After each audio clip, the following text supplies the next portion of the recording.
for the privilege of hearing.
Yeah, Carla's here. Yes, I'm here. She's here. Okay. And Gloria didn't make it on here.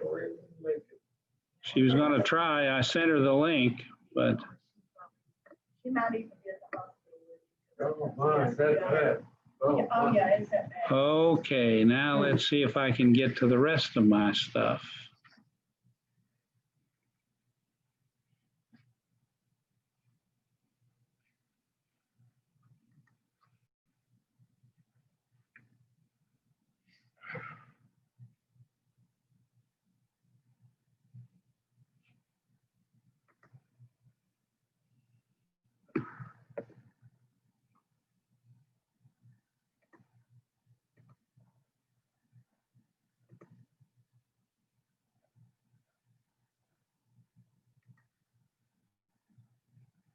Okay, can everybody see that now? Yes. I can see it's so blurry. Yeah, it's not as dark as I was hoping it would be. You got the copy in front of you. Yes, oh, you don't, but I made some, what I do with them. Now, this book has Mormon chronologically. Yeah. I could read it. Here's a copy. Thank you very much. It may not be identical, but it's the same basic material. I discovered here I have two that are different. They have the same date on them. This is just a very brief outline, give you a timeline of the development of the Church of Christ of Latter-day Saints. Now that ought to clue you that we're dealing with the same thing we were dealing with last week. Joseph Smith comes out of this same era of rabid apocalypticism, a Bible prophecy. This is the day, the time in which Bible prophecy has its birth. We have the emergence of the dispensational system, the Schofield Reference Bible, the first early ideas of the double return of Jesus. So you get the rapture of the church out of this world order before the end. This bent to the second coming of Jesus, the second advent of Jesus, that produces the Seventh-day Adventists, produce the Jehovah's Witnesses, it produces the Mormon Church. It's the same concern, deep interest, commitment to, involvement in the ideas that the Lord is coming back, and therefore his people really need to be ready. Hence, it's the Church of Christ of the Latter-day Saints, the Christians of the last days. While, again, like with Jehovah's Witnesses and the material you read about them, you hardly ever hear these ideas about their emphasis upon the second return of Jesus and these kind of things. But this is the atmosphere out of which they arise. In that particular setting, Joseph Smith has the problem that if we're going to get ready, who are we going to follow to be ready? He twisted, turned, looking for somebody, and all the churches that he heard about, interested in, looked at, were different. Had all kinds of not only opposing ideas, but considerably opposition to each other.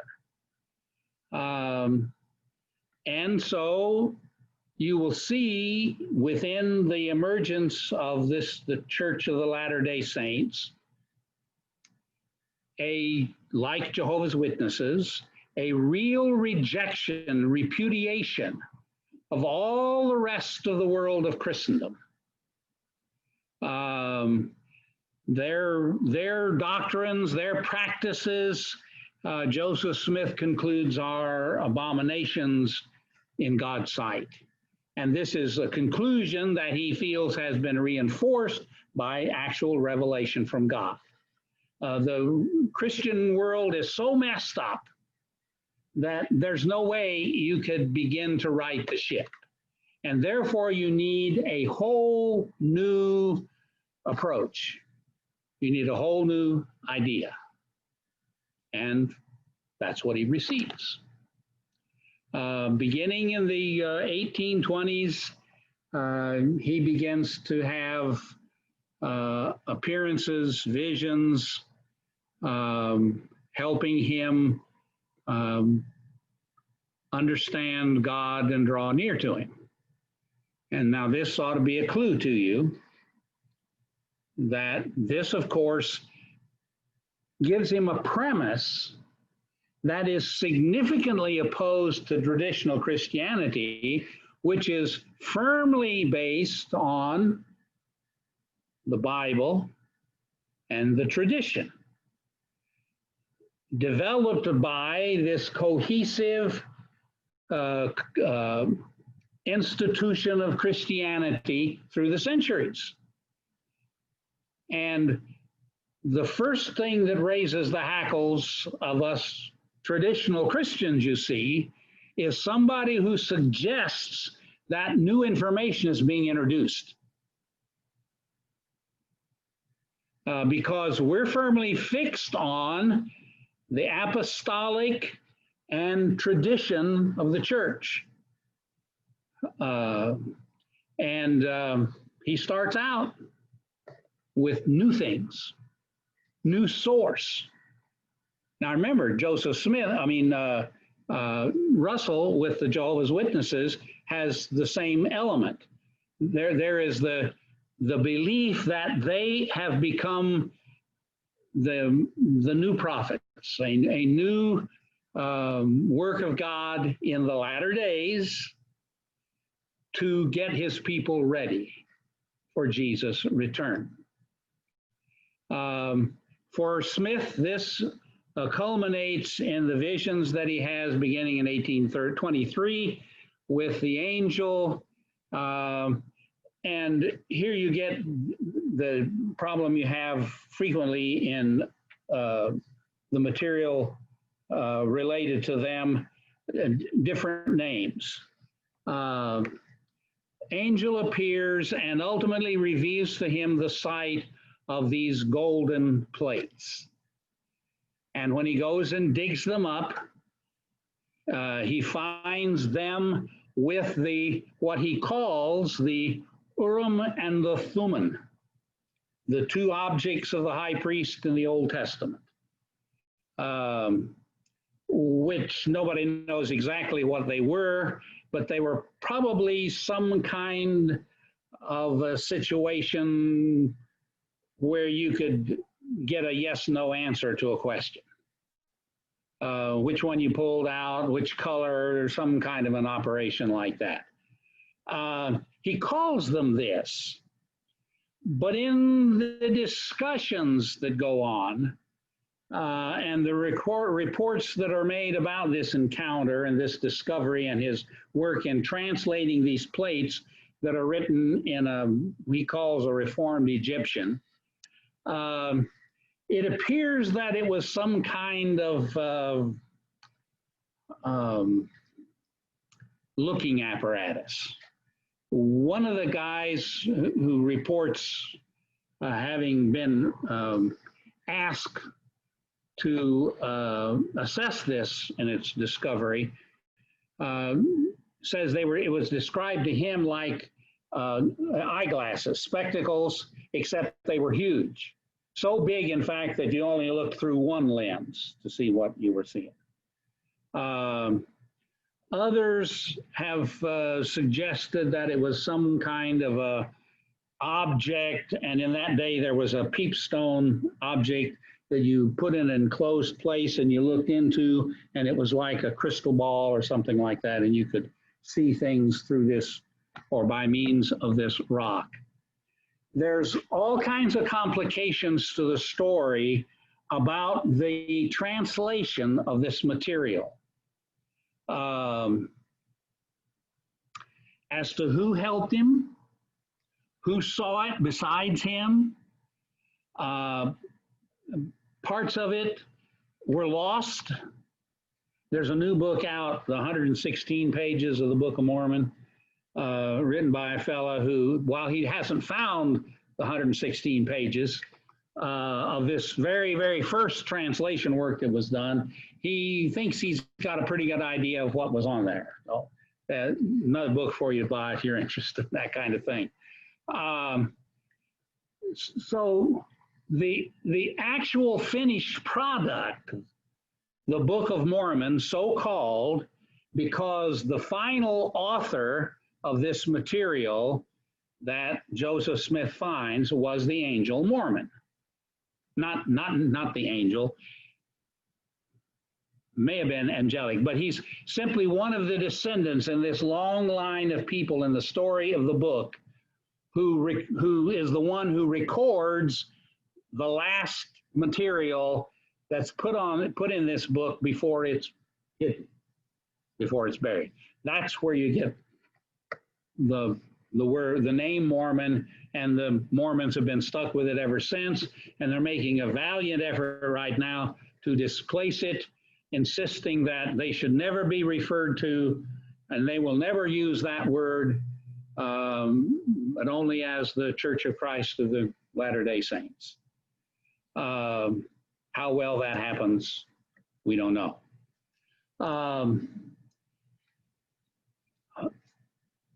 In addition to this material that produces the Book of Mormon, and I'm going to suggest that we take next week and look at that. So you don't have a copy. I've got 2 copies. You can get it online. There's 2 different sources.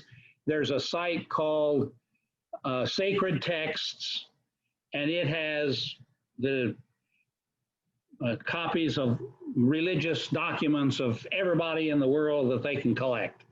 That's there. And then the Mormons themselves have a couple of websites where you can download the Book of Mormon and read it without any trouble. One of their main sites, and I'll send you the link if you're interested. Reading it in the HTML, the internet computer form, it's pretty readable. If you try to download it, they download the PDF of the printed version, which means you got little tiny print, little pages, all that kind of stuff. So it's much easier to read on your computer in the computer form. In addition to that work, and there was even another document, the Book of Abraham, that he soon discovers in connection with this, that he also translates. He's receiving ongoing revelation about a whole number of moral religious issues. And in that context, he believes that he and one other man, Oliver Cowdery, were anointed in the Aaronic priesthood, the priesthood of Aaron of the Old Testament. Later, that's upgraded because this priesthood then can be enjoyed by a number of men. So Joseph Smith, his priesthood is upgraded to the order of Melchizedek. So he assumes the status of Jesus.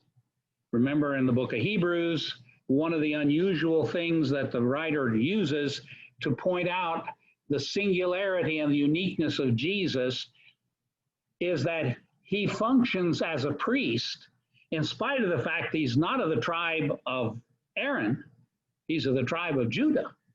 And the reason he can do that is because God gave him the priesthood of Melchizedek.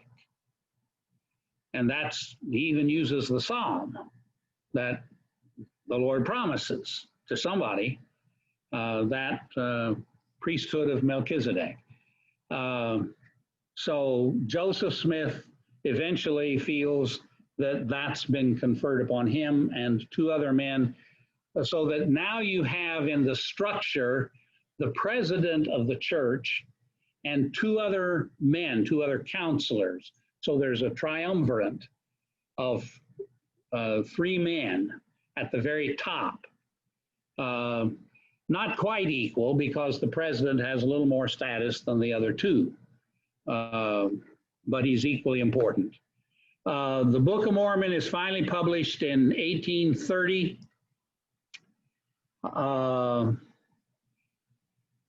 And the church begins to take shape. And when you're looking at reading some of the Book of Mormon, you'll soon see that there is a fascinating disconnect. The Book of Mormon isn't like the Bible, in that the Bible in the Old Testament tells you a lot about how Israel was organized, and especially how they worshiped, their sacrifice system and so forth.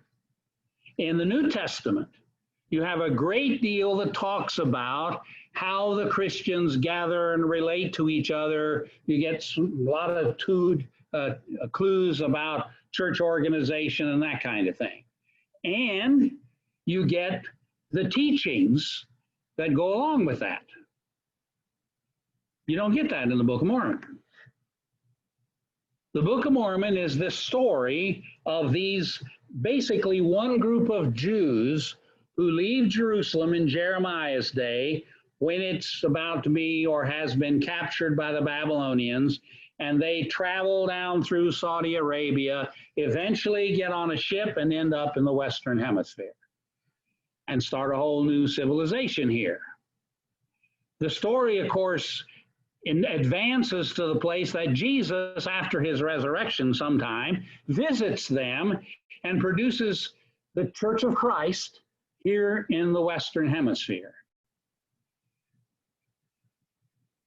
But the book ends pretty much implying that those people all died off. They just disappeared. And so there's no continuity between what happened among them and with them and for them and the emergence of the church in Joseph's day. What this was saying in here is that the Native Americans that were here, and also like I guess they would say like the Aztecs, Mexico, and all that, that they're descendants of like the tribes from Israel. Yes. And even today, so there's still a line of them.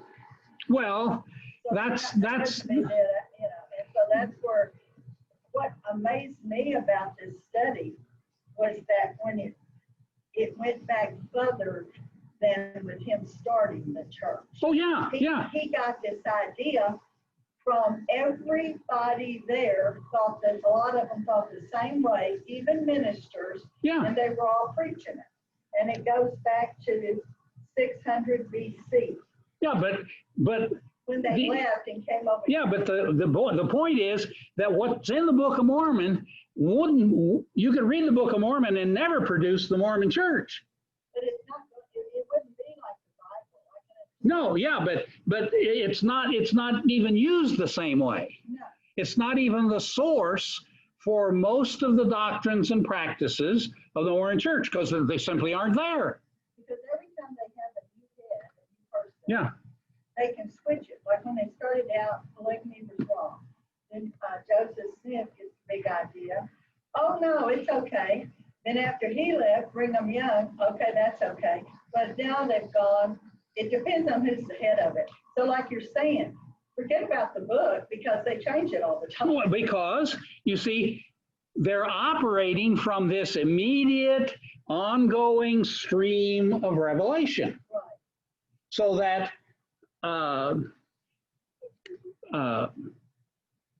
Joseph Smith, as he develops the church, doesn't go to the Book of Mormon or to the Bible to see what doctrines ought to be priority, how to spell them out, to specify them, what practices they ought to adopt, how they ought to be different with current Christian groups and that kind of thing. He doesn't go back to either source.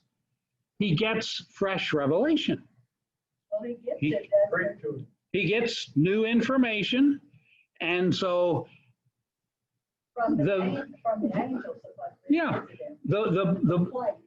So while the Bible and the Book of Mormon are presented and often seen as the two primary sources for the Mormon Church, they aren't. How the Mormon Church operates, what the Mormon Church believes, all comes from these other sources that are really nothing more than compilations of this ongoing stream of revelation that Joseph Smith and Brigham Young and all the successors have. If from 1831, you've got the operation in Ohio and then in Missouri. In 1836, the first temple is built. And again, here's one of those fascinating things. While Joseph Smith is developing a faith that is virulently anti-Christian as anti-contemporary Christendom, he's constantly employing the models of the church. How long did the church exist without buildings?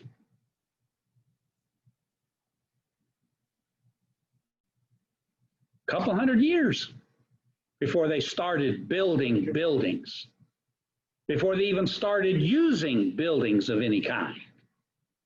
So a building is not at all essential to the Christian faith. You can have a viable, full developing, mature Christian community and not have a building. They had them for 250 years. Isn't that amazing too? But no, because they went the other way, because the critical center of Mormon life in the church is a temple. And for a long time, there was only one, the one they built in Salt Lake City eventually. The first thing that Joseph Smith wants to try to do is build a temple, because the temple is an essential place for man to meet God.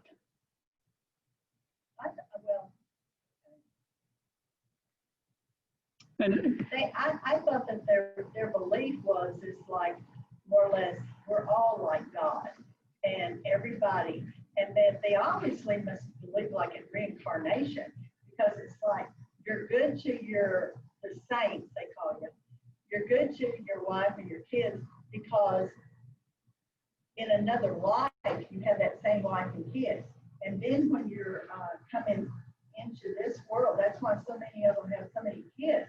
But they think they had them before in another life. no, they don't believe in reincarnation. Well, what is that?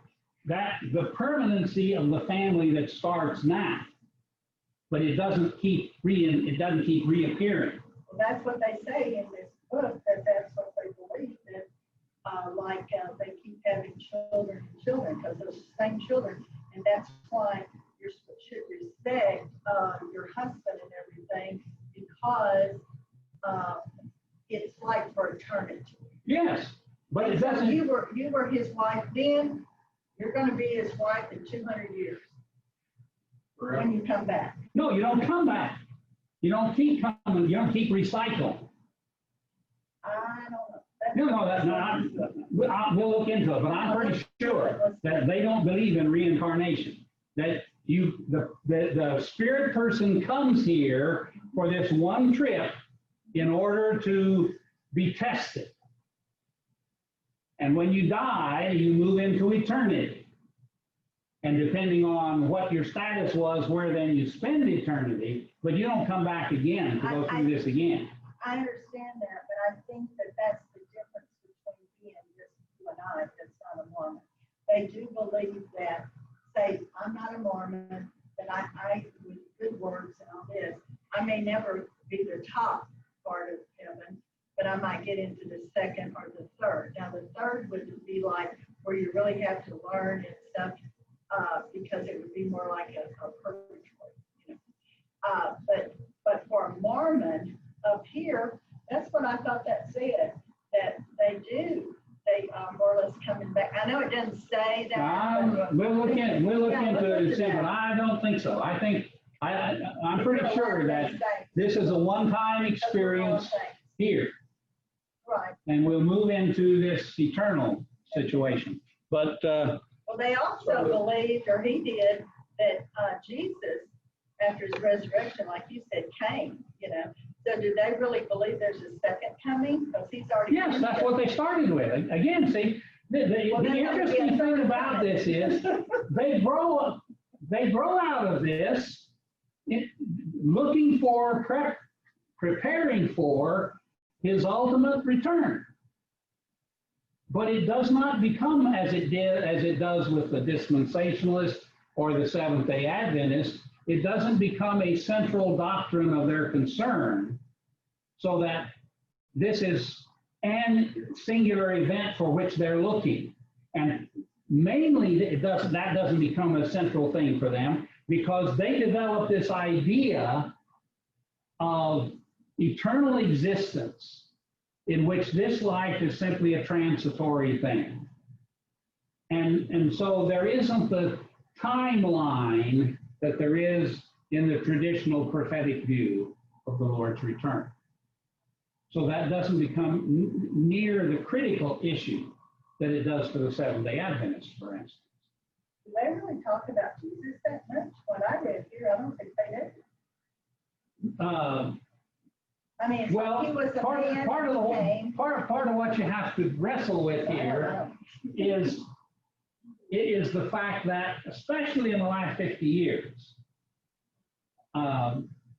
Mormonism has made a concerted effort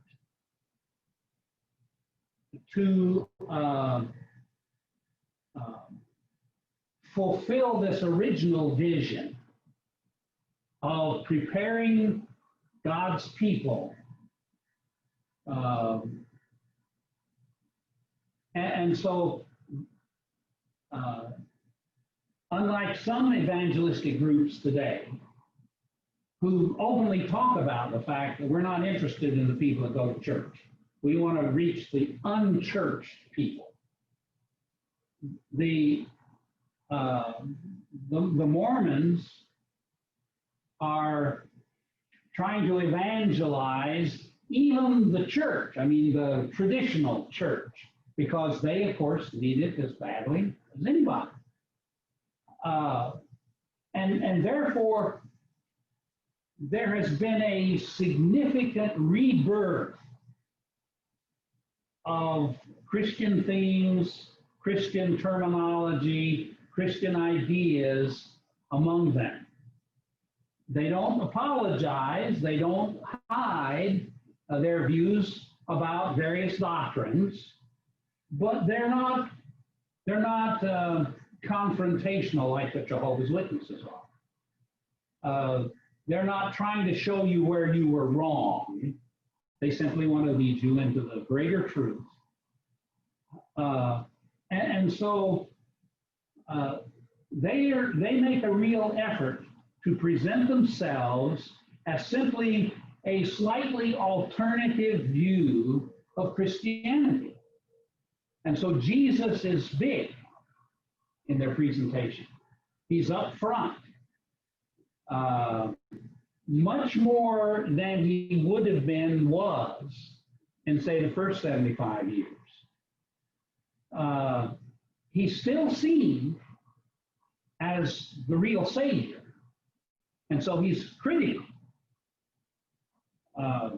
As we shall see, their view of salvation is slightly different. But remember, they became great proponents of baptism, immersion baptism.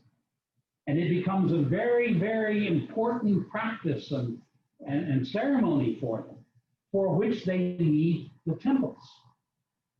And as I was saying earlier, when they first began, there was, like in the Old Testament, one place.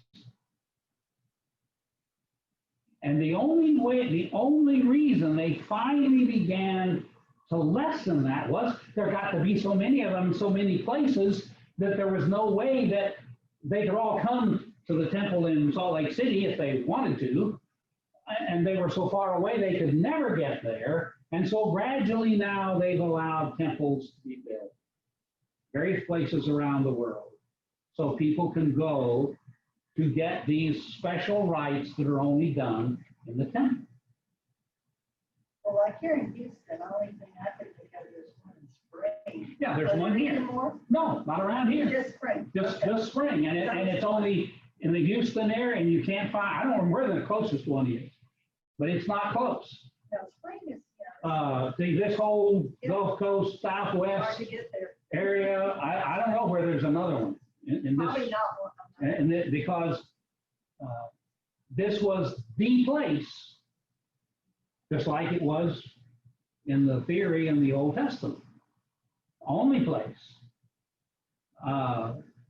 And this is another case you see where Joseph picks up, in this case, a model of the Old Testament, in spite of the fact, and the reality you see is that while it doesn't become, the church never adopts that pure temple motif.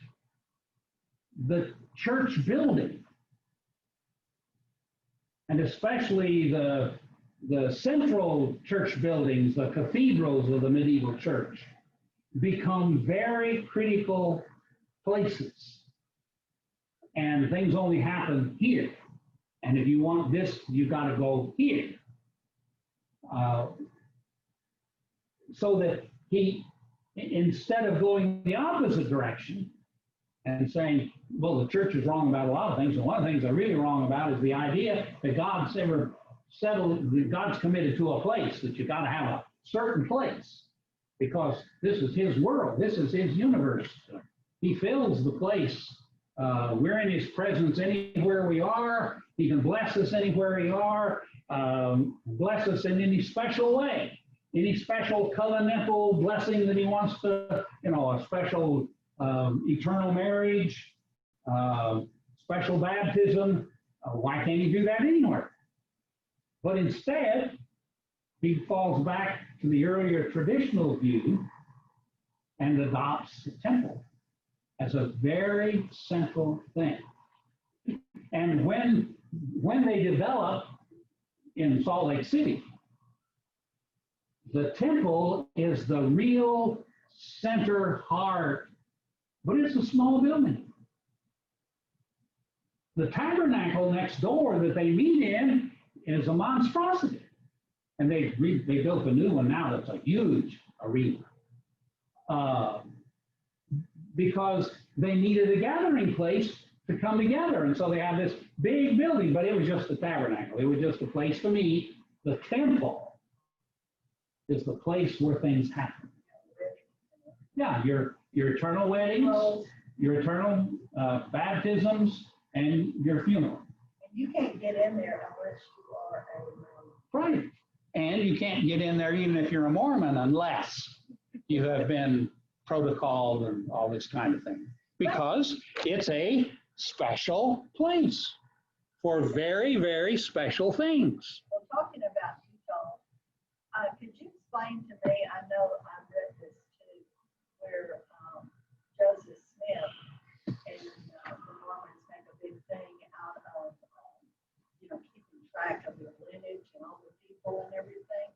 I've always heard that in Utah, you can go there and they'll have records. Oh, yeah. People that have, that not even Mormons, but Oh, yeah. other people too, all over the world. Yeah. Really? The You can genealogical, look yourself up. the genealogical, if you're Wow. serious, if you're serious about genealogy, That's where you go. you're gonna go to Salt Lake City to search their records. Because they have accumulated these records. Because again, you see, there's this family structure. I was just thinking maybe it's just the Mormons. No, But no, it's everybody. it's everybody.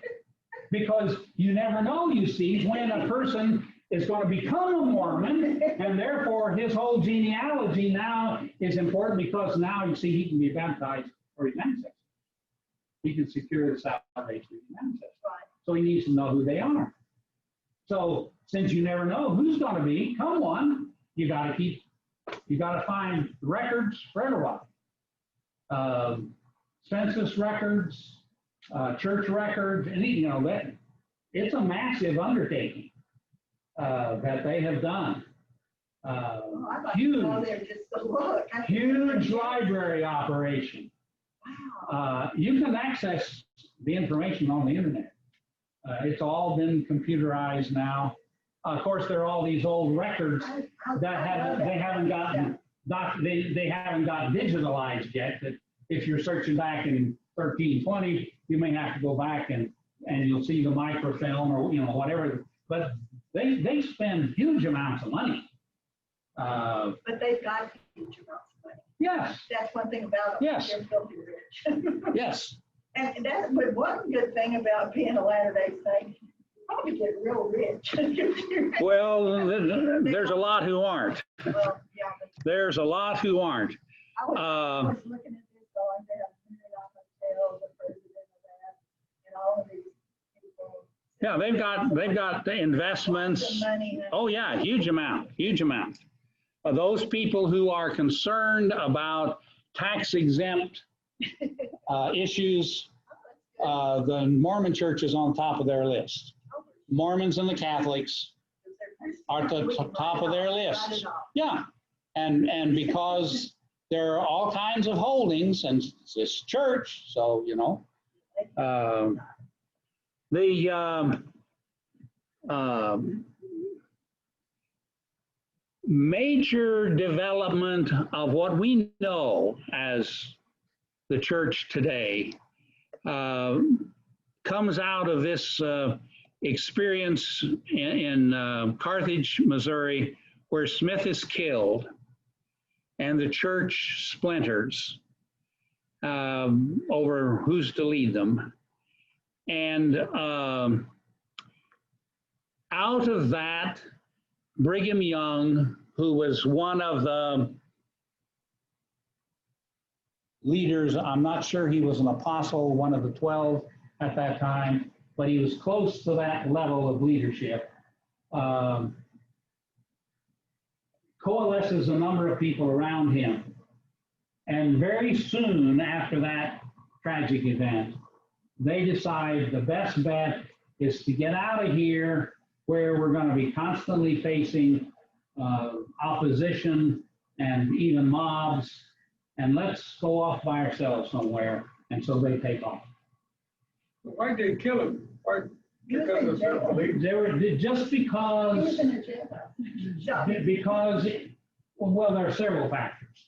The religious factor is that because that's what we've been doing in Christianity since before the Reformation. Okay, I got that. If you're off on left field, if this is a Roman Catholic community and you start being a Protestant, if this is a Protestant community and you start trying to be a Roman Catholic, we've been doing that for 200 years, 300, 400 years, I guess, by that time. One of the classic stories in the church background that I came from is the story of the preacher who, in the middle of a blizzard, comes upon the house of a fellow preacher of the same tradition, except that tradition has splintered 3 ways. And so this man has to spend the night in the barn because he doesn't belong to the right subgroup of his denomination that the preacher who lives in the house belongs to. And so, and have anything to do with it. But you also get some of this confrontationalism, antagonism that Joseph Smith and his followers are doing. He's publishing a paper, and he's being pretty ugly in some of the articles about this person, that person, this thing, that person. And so he's just created a lot of hatred. Yeah, because at one point he was They almost killed it. they Well, they did kill him. he wasn't your friendliest guy to start with, because after all, this is Elijah, this is Moses, this is John the Baptist. But I read that when he was nice, it did seem like talking, playing with the kids, and he's been a nice guy. Well, he can't be, and so they would turn against him because he wasn't pious, I guess, So that poor guy, he went through a lot, Yeah. I don't know. But actually being killed And by his followers. people get a bunch of mob together and bad things happen. But those are all his guys. Part of his family organized with many of his ideas, the Book of Mormon. They still exist as a fairly significant group in the Middle West, mostly. Through the years, because of changes that happened in practice and in doctrine, polygamy being one of the obvious ones, you get break-offs to where now I've seen the number as high as 150 splinter groups of one kind or another who believe that they're the true Church of Jesus Christ of the Latter-day Saints, because this group, that group, the other group has all apostatized over some practice or not. Either refuted, either denied it or at least doesn't emphasize it the way they should. And so the very thing that he was trying to prevent, of course, he creates. And that is a warring church. A church filled with strife and disagreement and that kind of thing. The group that go to Salt Lake City become, by sheer force of ingenuity, industriousness, the dominant group. I'm not sure what the relative numbers were when Joseph Smith takes off with his group, and the other groups stay and reorganize and this kind of thing. How close they were, how much larger group he got than the others. But the group in Salt Lake City, probably partly because of their isolation, flourish by God's providence. One of their great stories, the reason why the pelican is the state bird of Utah, is that one of those early years they were there, they were inundated by a locust infestation that was going to destroy their crops. And suddenly these seagulls appeared in the middle of Utah And ate the locust. and ate the locusts. Now, if that ain't God taking care of you, man, what can you say? The temple, the tabernacle, are incredible pieces of architecture, especially the tabernacle. Huge dome, built in the 1800s, with nobody who was an engineer.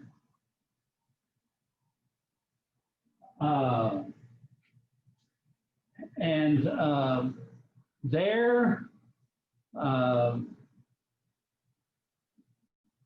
they coalesced, and then in their strength, they immediately began to outreach. And so the missionary effort that you're so familiar with today of the young people, especially the young men who travel in pairs, began back then. And it wasn't very long until the story of the Mormons in Salt Lake were known in Europe. And you had people coming from Europe to Salt Lake to join the Mormon church, or who became a Mormon wherever it was and then came there. It was a tremendous population growth. Now, those are the ones I saw a documentary one time of those people that lived there. And they would show like one man, and he would have like 4 houses, and with a wife and children in each house. And they would say that they referred to it as bleeding the beast, is the way that they referred to it. That each child would get a check from the government. The government was the beast, and they would bleed the government. No, that was Mormons, but I mean, you know, they're into something. That wasn't the Latter-day Saints. It was there, they had wives, they was Yeah, I there know, in but Utah. they're just practicing that, and they're always under a lot of this. You see, one thing about these Mormons is they do take care of each other pretty much, you know. And it's not, they don't get something government like that. But they don't even like the government. Now, because of course, you see, Joseph Smith very early felt like polygamy was revealed to him. Yeah, some people do. And Brigham Young maintains that, and with the Utah group. Ultimately, when the population of Utah, the vast majority of whom were Mormons, reached a place where they were eligible for territorial status and then statehood, you got political ramifications involved. And ultimately, in order to gain statehood, because of the opposition of mainline Christians in the country, the church had to forego polygamy. And so they backed off of it. And that was one of the things then that produced some of these splinter groups, because they just felt like that was too central to the faith and simply couldn't be tolerated. But the mainline group by then, of course, while they were the high percentage of the population of Utah, I'm not sure that the highest percentage of Mormons lived in Utah at the time Utah had statehood. And the reality, of course, is that while for us chauvinist guys, polygamy sounds like a great idea, in practical terms, it's not near as easy as it sounds. If for no other reason than financially. You've got to be somewhat prosperous for your economic order, or you simply can't be polygamous. You can't afford to. And that's the reality, for instance, in the Old Testament, where people who want to claim that polygamy was allowed and that was part of the chauvinism of the day. Well, the reality is you got Abraham, David, Solomon, you know, the three. Who else fits that category? In Africa, where polygamy was practiced in a number of tribes, the reality was there weren't but a half a dozen guys or so in most villages who could afford to have more than one wife. That's just, especially when you got to pay for her, you know, to get her, and you just can't have that many. You know, Mr. Platt, I was thinking about that, and like I know Joseph Smith, they said a couple of his wives were, you know, widows, older ladies that were widows. Yes. And so I guess I should be a lawyer because I can always, I can do the argument or I can do this one. But I could see that back in the 1800s because we didn't have all these social things like you're saying from the government. And women, even today, so I won't get on my soapbox, but we don't make as much money as you guys. We don't, you know, all that. Yes. Okay. So what I'm saying though is if a woman's husband dies or if she's elderly, what you gonna do? Right. And so in one way, I could understand why they would take into their fold Right. if they were members of their community, their church. And so that's what he did. So I'm not gonna badmouth him about And that. you see, you can even press You that know, age issue. She's young, 5 kids. and they'll take. Her them too. husband dies. They take them too. Who's going to take care of her? Right. So I'm just saying there's good and bad, and now we don't do it, I understand that. But in one respect, and I know y'all are gonna say, you're crazy. Today, our society, we've got people not get married, and if they do, the guy runs off, and the woman has 2 or 3 kids, or she's got the government to fall back on, hopefully, or she has to go to work, and then she brings a boyfriend in and probably is doing something with the kids. All this mess that you hear about. And so I'm thinking, well, maybe that polygamy is a better deal, you know, Isn't a bad because idea. they bring Right, them of into course. the fold, Yeah. and so maybe we're doing something wrong, Yeah. and they're not. And, but that's, you know, I know that's already gone, nobody's gonna be doing it, but there are still some practicing polygamists, I know that. But this documentary that I was telling you about, they were showing the map there in Utah. And they would show the line where they would go from one community to another community. And they were in Yeah, there. that is true, and sometimes they have to leave. It may be, in fact, a group that have figured out how to work some of the system. I have no idea what the government social support system is in Utah. You had to go there. You couldn't do that somewhere in Oh, another yeah, state. and then, of course, that's true in several states. Yeah. There are several states that have some pretty Liberal liberal like that. Right. social support Washington systems. State being one Well, of them. why, you know, really, why should they? Because the way I look at that, it's like, a lot of these minorities, they don't get married because they have these children and they immediately get a check for about $600. You know, so they don't get married. And they're doing it right here in our town and everywhere else. So that they're just playing the same system, you know. That's Yeah. what I'm saying. And so just because they're on television and they're Mormons, you got them over here that are nothing or Baptists or whatever, they're doing the same thing. Yeah. And these guys love it because they're having like 12 or 13 kids, and these kids don't even know who their daddies are, and they're not putting out child support. All they're doing is just running around, making more kids. Making more. We have a pretty badly broken system.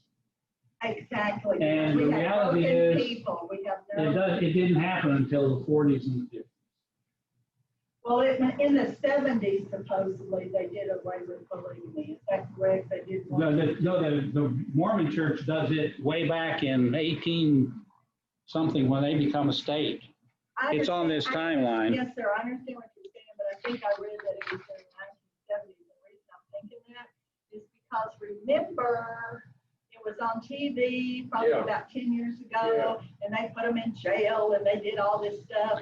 No, that's simply because certain, But they were still doing it. oh yes, some of these splinter groups still do it. I remember that. And that series resulted because some district attorneys started going after some of those other groups. So what I read is. But it's not mainline. It depends on who the liquor is at the time.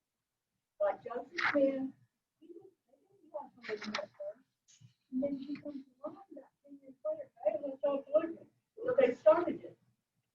Okay, then they go along and they have it. I think Brigham Young had it, because he was the next one. And I think they've gone through about, maybe on their 8th one now. But they'll go, no, yes, No, no. Right now, it's no, no. Statehood was achieved in 1896. Yeah, but I'm talking about. Yeah, but Utah could not be, Give it away. polygamy had to be, the church had to begin to disavow it in order to gain this statehood status. Yeah, because I've got in here the president. Who's the president? Because 1890, the Supreme Court upheld some anti-polygamy laws that were established, that were But written see, into. they started it up again, though. They No, did well, officially. There were groups who continued it. Then, no telling what percentage may have tried to continue it. Even once the mainline church had said, we got to stop, we're not going to do this anymore. Well, they're still doing it today. And then, of course, there are any number of splinter groups who still do that. There's people here in Texas that do that. Yes, there's a couple of groups out in West Texas.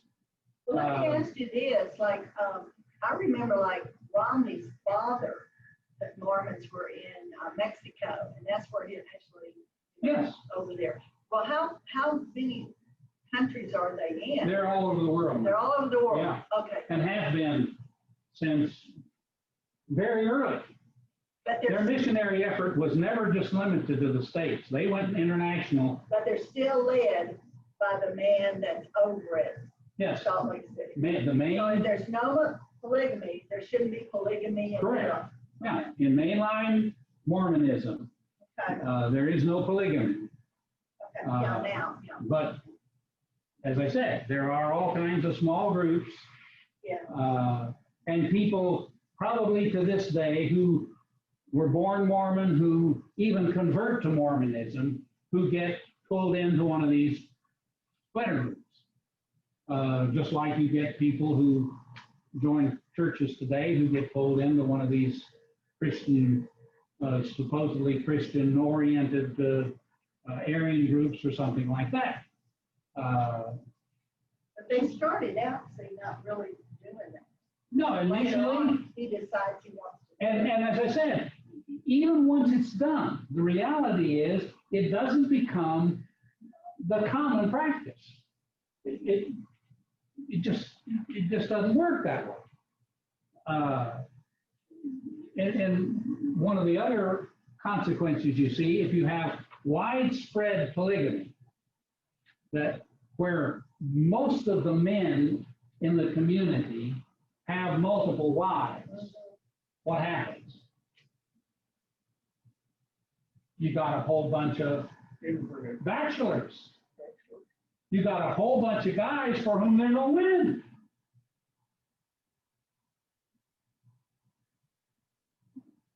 How's a young man who wants to get married competing against a man in his 30s or his 40s who already has a flourishing business and he can provide any young lady in town 10 times what this young man can provide? No? And in African countries where polygamy was done, that was a very clear issue.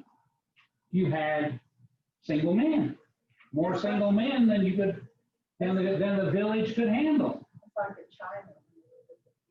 Yeah. They give the girl away and keep the boy. Well, I'm So- sure they still have repercussions. Yeah, because now you got all these They got all men these guys and they don't have men. and no women. So they said, excuse us, you can't have two. So they changed that within the last 5 years. So it just doesn't become a practical thing. I think what I was reading here though, that goes beyond that, is before and where he got this, you know how it said that this Moroni or something, Moroni, Moroni had inspired him and told him about these plates of gold and all that. I did not realize that there were people that actually thought that the American Indians and everything that were here were actually from the tribe of Israel, you know, from over They aren't, they weren't. But but all of this stuff, and they're talking about, that's where he gets all this from. And I was gonna ask you, did he actually see the gold plate? Yes, oh yes, and there are others. At one place, there is the claim, I think, that 11 different people were allowed to see them. And In order to validate the fact that they were real, there's all kinds of pros and cons about who those people were and did they really. And some of them who claimed to at one time disavowed that they saw them at another time, and then they would reassert that they in fact did see them later on. So you've got all kinds of issues of veracity, truthfulness about the people who, but I'm almost positive that I remember reading in a couple of the places that there was the claim and maybe even the list of the names of the 11 people who at least saw some of them to assert that they were really real. But you also have that whole issue of some of the very first pages that were translated disappear, get lost. They have to redo them. And there's questions about the nature of the redo. Does it even match? Does it even fit? Was it more or less? So there's all kinds of issues with that. In addition to the Book of Mormon and, of course, the Bible, which they, until recently, and I don't know, they may still, prefer the King James Version, because that, of course, is what they had when they started. There are two other collections that are even more significant for them. The most fundamental one is called the Doctrines and the Covenants, and it's a collection of the primary revelations that they collected because they felt like they were the central ones to have. And why they ended up with 138, why they stopped when they stopped, because there were a whole lot more, and they knew that. But that's where you get, and when you look through some of that material that I sent you today about the doctrines of the church, doctrines of God, doctrines of Jesus, you will seldom see a reference to the Book of Mormon. You nearly always see a reference to the Doctrines and the Covenants. Or the other work is called the Pearl of Great Price. And it's a collection also of several works, the first of which is this Book of Abraham that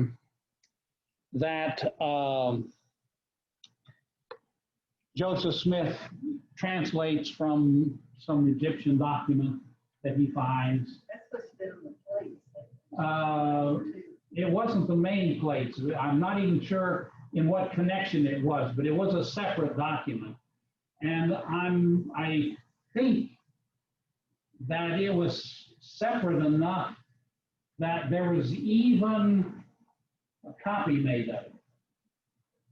And so there was real controversy about from Egyptologists who had a chance to look at it. Well, no, it doesn't say anywhere near what he says it says in terms of their reading of the hieroglyphic or whatever form of the Egyptian alphabet pictogram was. The other books in that involve, I think there's the Book of Matthew in there. That's fundamentally a Joseph Smith Living Bible type thing with the Book of Matthew. The Book of Moses is basically some of the Genesis, Exodus story of Moses, Exodus, Leviticus, Numbers, Deuteronomy story of Moses, excerpted in various ways. And then there are a couple of other pieces in there where they feel like various views of their understanding are represented. And as a result, they develop some pretty distinctive views about the nature of God, the nature of Jesus, and the nature of man that are significantly different. How much time we got?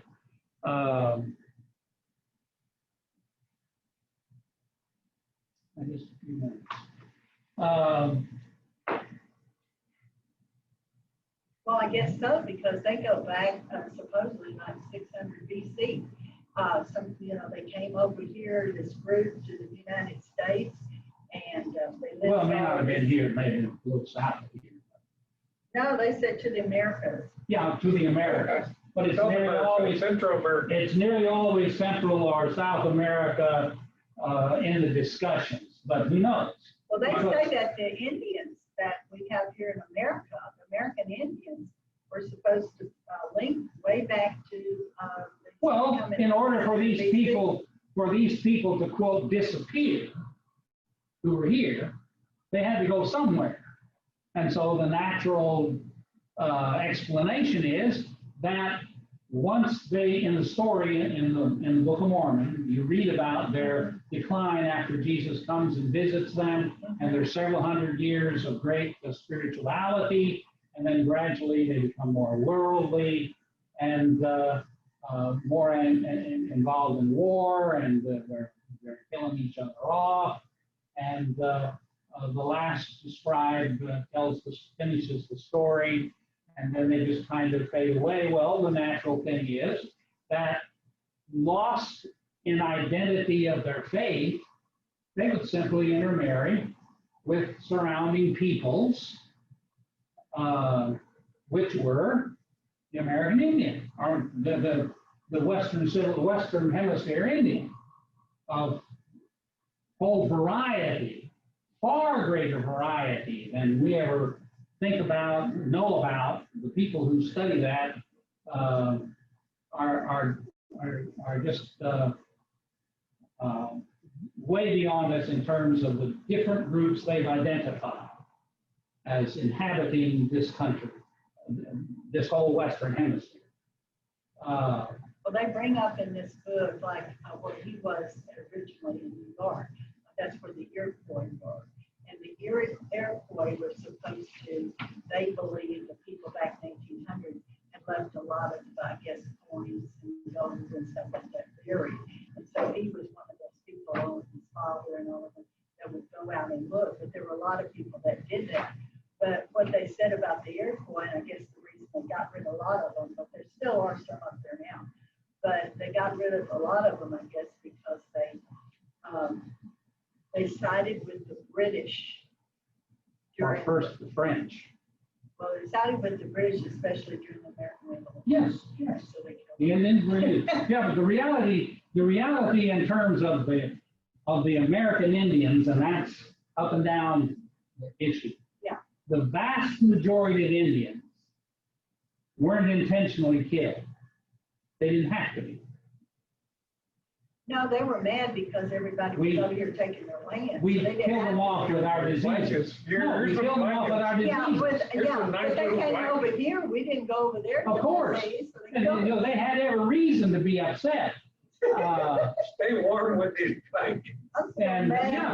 I'm still mad. I'm in India.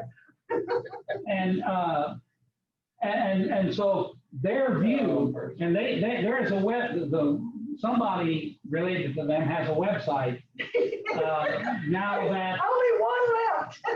that really is promoting the idea that That's they why are- I read it. I know, yeah. because I love it. that they are investigating and proving these stories in the Book of Mormon archaeologically.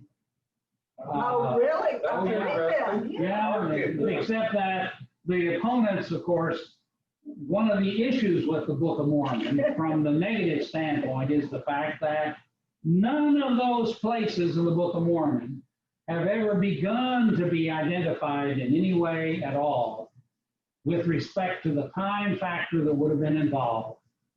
There certainly has not been any kind of archaeological discovery that would indicate a literate society like they were, because they're writing all this stuff down.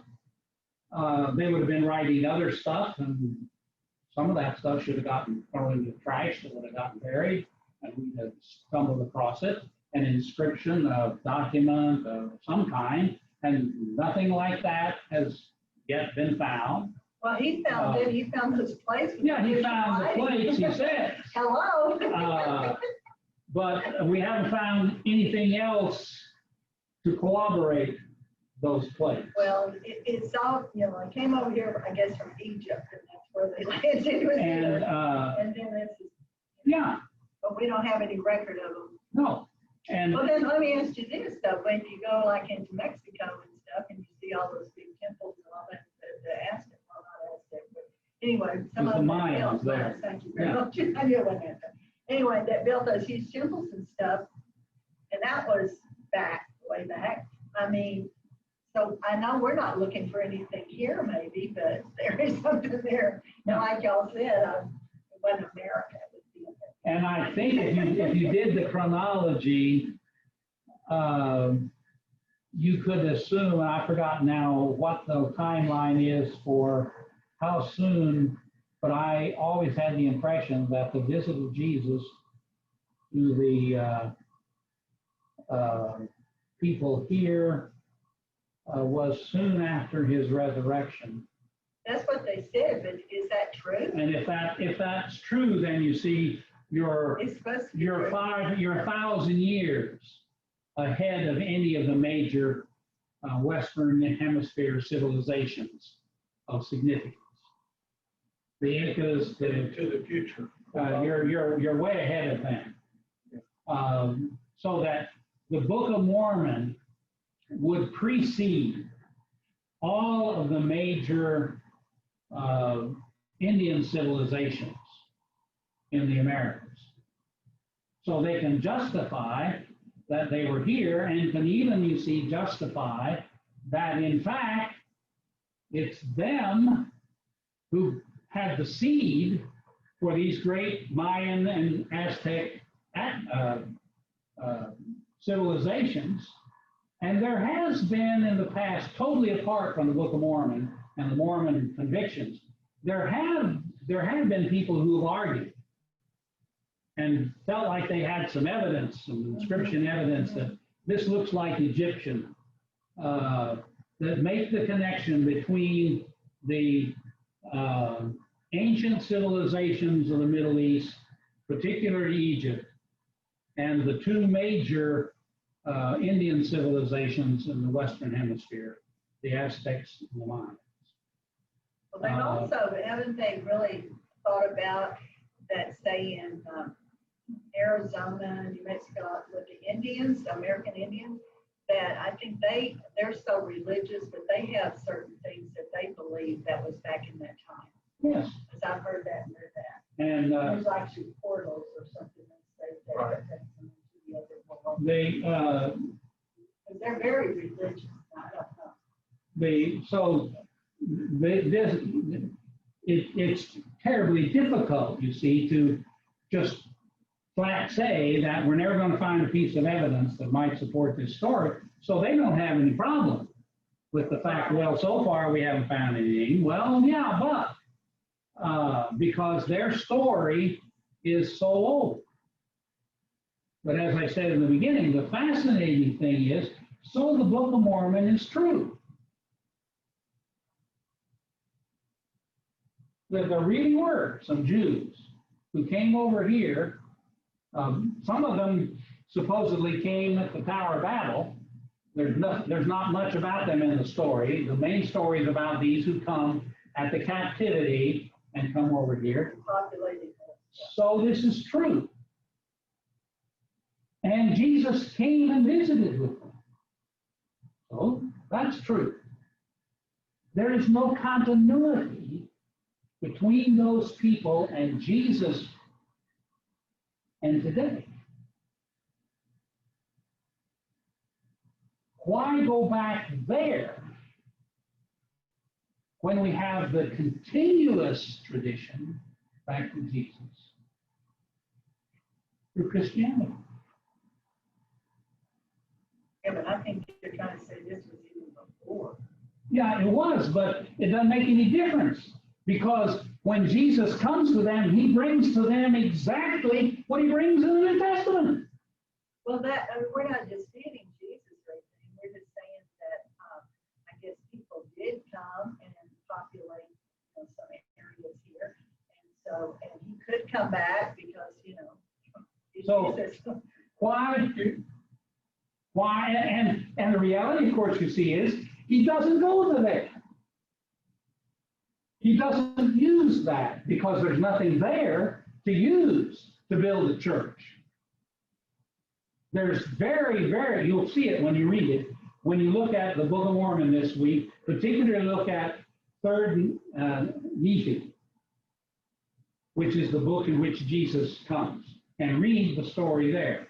And then the very next book, which is very short, as I recall, ends the story, and you'll see that in Jesus' visits and in the enhancement of the spirituality and the great unity and the morality that emerges, the establishment of the Church of Christ, we aren't told anything about what it was like. And nearly everything that Jesus is reported to say is in the New Testament. One of the knocks against the book is that it's in the King James Bible, just like it is in the King James Bible. So what do you need it for? And in several places, the writer says, Jesus said this, he spoke these words, but we can't tell you what they were. We can't report them. So even if all that's true, why go there to purify, to clarify your Christian life when you've already got the New Testament? And if you don't like what the church did to it in 2,000 years, then ignore what the church did with it in 2,000 years and just focus on the New Testament. It could be. What? And then when it turns out, you see that there's nothing really there to use. So even if it's true, there's very little reason to give it any significant consideration. It's a nice story. It's like maybe reading some of that apocryphal material in the Old Testament that some of our Bibles doesn't have. Nice stories about Judith and Tobit and some of the soldiers in Belshazzar's day. But they don't give us any direct information about the nature of Jesus and his desire of how we should follow him. Yeah, That I already have. I've read, I think from what I've read, they keep saying Father God, and they say there's another God and all this. They don't really emphasize Jesus that much in their religion. So maybe that's one of it. And what really got me is they say, like, on the Garden of Eden, this is Missouri. It's like Missouri. So for next week, I thought it was Texas. read some of the Book of Mormon, and you can look at the Doctrines and the Covenants, the Pearl of Great Price. Read any one of those little short books. They're not very long. That material is all readily available. And we'll look at that and some of the discussions about the nature of the material, some of the arguments about the authenticity, the legitimacy of the material, like the issue of sound a whole lot like the King James, which is a little unusual. Well, that's what they used back You then. could make an argument for it. They did. And then the following week, we'll look at the major doctrinal ideas that they've developed that really trouble the larger Christian community, especially about God, Jesus, and us. Okay? Why do I call them a cult? Yeah. You said there were 2 books up here on? Yeah, Book of Mormon, there's a blue one and a dark blue one. I'll take one of them. Which one do you want? Which one? Sure.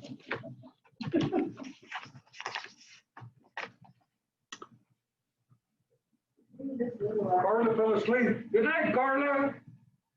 She had to sign off, I guess.